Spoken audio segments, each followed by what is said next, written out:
Did you guys hear Kendrick's new song? Yes. Give me some thoughts. Holy shit, that's a McFish? Yeah, for later. Oh, you really hate us. There's so much sauce on that. Like, I was really disappointed with Kendrick's song. Like, why? I said yes, but yeah. Oh, it was but, yeah. But other than but. Yeah, no, it was but. I said it was but. What makes you feel like it's but? Because me and Wack, we got into a big ass argument about the song because my point was basically like, if Kendrick's going to return to putting out music like this, we are going to return to the era that we were in for like 10 years prior to this, where Kendrick was putting out some of the most lyrical, the most conceptual, the most high-minded music in the culture. And within the streets of LA, from my perspective, and I know I'm not the only person who should be issuing opinions about this, but from my perspective, nobody was listening to his last like fucking 4 albums in LA. Right? Outside, no. Now, I guarantee there's people that I went to high school with, 40-year-old white people, who listen to Kendrick all the time. No, I completely believe that. But as far as the streets, it's been a cold 10 years for Kendrick, and he chose that decision. For sure. Am I wrong? For sure. He chose the route that he took. It was either like the underground pop star route or keep on feeding the streets, and he took that turn. And I think that he was like, hey, these white kids buy tickets, they buy albums, they support. I'm gonna keep on drilling for these fans. But we never seen this not like us, Kendrick. Like, at least, bro, feed us a couple more, bro, before you go back. There's not a bigger fan of Kendrick Lamar than my 57-year-old brother, who's the white CEO of Indeed. You know what I'm saying? Like, that's who loves Kendrick. You know what I mean? Like, that's the target. It's essentially like Eminem crowd, accentuating your point. My brother don't even listen to rap like that. You know what I mean? Like, that's who, like, it's the people that think Hamilton is the greatest conceptual project to be released in decades. That's who. But here's the thing, bro. I gave up on Kendrick as far as me actually listening to him a long ass time ago. As a concept, he's incredible. He's vital. I love the fact that he exists. I'm happy for every success that he achieves. I stopped listening, I want to say, after Good Kid, Mad City. Maybe To Pimp a Butterfly was the end of me really trying to slap Kendrick like that. There's no Black Hippie album. I was smooth. It's like, here goes my childish Gambino, Kendrick Lamar, and fucking what's the other? Lupe Fiasco. Late at night. Yeah, there goes my playlist. Yo, real talk. Kid Cudi. When white girls come over. Kendrick had about 10 years where exactly Childish Gambino. Yeah. I know he's super popular. I know a lot of white people who listen to him. I do not know any black people who listen to him. I have never, ever heard a black person talk about Childish Gambino. I'm just going to be totally real with you. Kendrick, same shit. It just does not knock in the streets. And there is a part of me that throughout this whole saga has really kind of wanted to like revisit Kendrick's catalog and listen to it.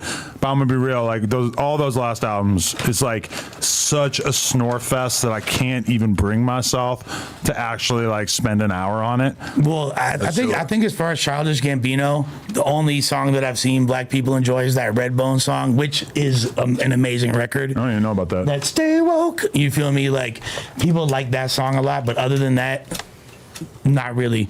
But Kendrick, Section 80, Overly Dedicated, Good Kid, Mad City. But this is all before the last 10 years. This is 2012, because 11, 10. There was a time period in my life where I was way more outside than I am now. In Long Beach, when Good Kid, Mad City came out, the city was on fire. That was what people were listening to. I was at the skate parks, I was at the bars, I was at the beach. Everybody listening to that shit. It's like you didn't even fucking exist unless you were listening to that album. 1,000%. That was the end of that. Like, after that, you get to Pimp a Butterfly. I see people talk about it on Twitter. But in terms of it being the soundtrack to the street life in LA, hell fucking no. It's just like the documentary. That pretty much. You know, like after that, yeah. There's a few records it was that then it was like that second album, and then it was just like, but Game didn't ever sell out to that crowd. I'm just saying it was like that. So you think Kendrick's a sellout? No. Let's work on that narrative. That's an odd way to put it, for sure. No, but he stopped making music that would appeal to this younger demographic, and instead went in a completely different direction. And at times, That most recent album, he had like one song with Kodak that really stood out to me. I was like, okay, this is a jam. That was my favorite song. That was my favorite song on the album for sure. I think that with Kendrick, it's like in his head, he believes he's so high-minded that he can't possibly grovel for the attention of the working man by making music that fits into the established hip-hop tropes. He wants to elevate the art form and be this extremely insightful persona in hip-hop. He wants to basically take his fame and his stardom and do something completely different with it. And to be fair, he's mega beloved as a result. But and even by these same communities that I'm saying don't listen to him, I definitely think they respect him. Yeah, absolutely. I just don't think that they listen to his music at all. Whereas on the other hand, you have Drake, who makes music that's infinitely more listenable. Man, that Kendrick song is produced by Alchemist, right? Like, shouts to Alchemist, great producer. To go from the number one single to right after that, doing like a reverting back to your older vibe of straight coffee house. He might have got death threats. It's just like his core fan base, like, drop another Not Like Us. We're killing you at the next show. What?